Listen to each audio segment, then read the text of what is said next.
what's the number one skill that you need to have to be an education advocate?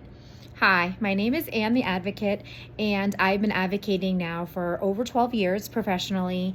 And I feel like the most important skill that you have to have as an advocate is communication skills, both verbal and written communication. And nonverbal communication also.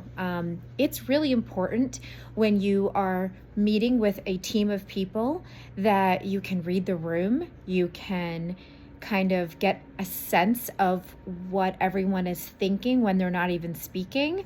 It's really important when you're meeting with new clients that you're able to hold a conversation with them and ascertain as much information from them to understand what really is the crux of their issue and what they're ultimately looking for. You have to really understand their needs and also then explain to them the process, right? Like explain to them the special education process.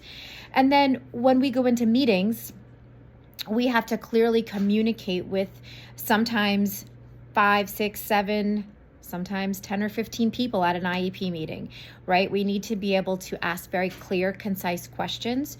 We need to be able to actively listen for information and then give feedback based on that information, ask follow-up questions to try to get more information out of staff members.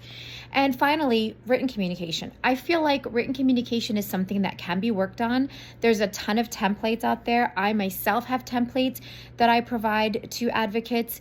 If you're not a great writer, that's okay. AI's here for us all. I started out advocacy and I was a terrible writer. My boss would red mark everything. The entire page would be red marked.